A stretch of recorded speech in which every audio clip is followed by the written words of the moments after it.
10 Stoic lessons to let go of stress before sleep. You lie in bed, the lights are off, the world is quiet, but your mind, it's louder than ever. Regrets from the day, fears about tomorrow, things you said or didn't say. Sleep becomes a battleground, not because your body isn't tired, but because your mind is still fighting. This is the modern human condition. We bring our chains to bed and wonder why we can't rest. But there is another way, a quieter way, a Stoic way. The ancient Stoics, Marcus Aurelius, Seneca, Epictetus, faced war, exile, betrayal, and death. Yet their wisdom remains startlingly relevant to something as intimate and universal as sleep. This essay explores 10 Stoic principles, practical, philosophical, and personal, to help you release the day and return to peace before sleep. Each lesson is a doorway out of tension and into clarity. You don't need a perfect life to sleep peacefully. You need a trained mind. Let's begin. Lesson 1. Calm is a choice. Imagine a captain navigating a storm. The sky roars, waves rise like mountains. He can't stop the sea, but he can steady the wheel. That's Stoic calm. It's not the absence of stress. It's how you steer through it. Most of us wait for calm as if it's weather, something that arrives externally. But Stoicism teaches the opposite. Calm is internal, a discipline, a decision. Every time you respond instead of react, breathe instead of panic, pause instead of rage, you are exercising philosophical muscle. At bedtime, this lesson matters deeply because the storm is often inside us, and we're the captain. You don't wait for the waves to disappear. You learn to steady the ship within them. Lesson 2. Control what you can, release what you can't. Why do we stress? Because we try to control everything. The Stoics divide life into two zones. What you can control, your thoughts, your actions, your decisions. What you can't control, everything else. Epictetus said it simply, some things are up to us and some things are not. Yet how often do we waste precious sleep on the second category, someone else's opinion, tomorrow's uncertainty, the past? Before sleep, make this distinction clear. Write it out, draw a line. On the left, mine. On the right, not mine.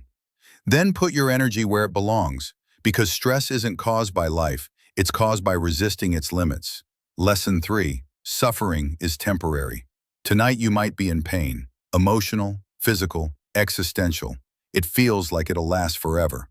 But the Stoics remind us, no state is permanent. Seneca wrote, "Time discovers truth. What need is there to weep over parts of life? The whole of it calls for tears." Even our worst moments are just moments. Like clouds, they pass. Like rivers, they flow.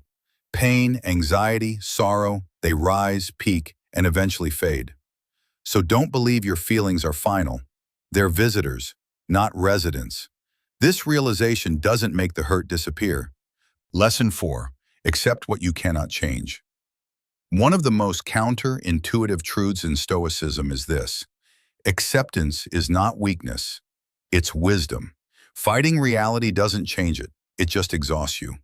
Marcus Aurelius reminded himself every morning, you will meet people who are selfish, irrational, and rude. That's life. Resisting what is creates friction. Acceptance allows energy to return to what matters, your perspective, your decisions, your values. Before sleep, replay the day. See what you're still clinging to. Then ask, can I change this now? If not, bless it and release it. Acceptance is the beginning of peace. Lesson 5. The power of a reasoned pause. Stress wants you to move, to react, to fix. But the Stoics train themselves to pause. Marcus Aurelius often interrupted his own thoughts with the word, stop. In that space, reason returns. When you're lying in bed and your mind starts spiraling, don't follow it. Observe it. Hold the moment. Ask, is this helpful? Is this urgent? Is this mine to fix tonight? Pause. That tiny act changes everything. A mind that pauses becomes a mind that chooses. Lesson 6. Silence the noise of the world. The world is louder than ever. Notifications, news, noise, but your peace, it speaks in whispers.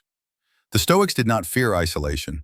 They sought solitude, not to escape, but to return to themselves. Seneca said, associate with people who will make a better man of you. Welcome those whom you yourself can improve. So ask, Who or what are you letting into your head before bed? Turn off the feed, close the app, choose what earns space in your mind. You can't sleep in a room full of shouting. Why try to sleep in a mind that's the same? Quiet the world to hear yourself again. Lesson 7. Let virtue guide you. Before you sleep, don't just replay your failures. Reflect on your virtues. Did you try to be just? Did you show restraint? Did you speak honestly? Marcus Aurelius and Seneca both ended their days with this internal review, not to punish themselves, but to guide growth. Virtue is not about perfection, it's about alignment. When you live close to your values, sleep comes easier, because your conscience is lighter. Let virtue be your pillow. Lesson 8. Practice selective indifference. You are not required to care about everything. The Stoics called this apatheia. It's not apathy, it's clarity. Not all opinions matter. Not all news deserves a reaction. Not all slights require defense. Ask, is this worth my peace? If not, let it float by. Your energy is sacred, protected, especially before bed. Because where your attention goes, your mind follows, and not all roads lead to rest. Lesson 9. Return to the present. Most stress is not rooted in now. It's a ghost of the past or a projection of the future. But you can only breathe in the present, only heal in the present, only sleep in the present. So come back, feel the sheets, feel your breath, feel your chest rise and fall. This is real. This is safe. This is enough. The Stoics practiced mindfulness long before it had a name, because presence is power. You can't fix what's not here, but you can live what is. Lesson 10. Your perception is your power. The final lesson is this. It's not the event, it's your view of it. Marcus wrote, "If you are distressed by anything external, the pain is not due to the thing itself, but to your estimate of it." Change your lens, shift your angle. A delay is not a disaster. A mistake is not your identity. A problem is not your prison. Before bed, reframe. Not to lie to yourself, but to liberate yourself.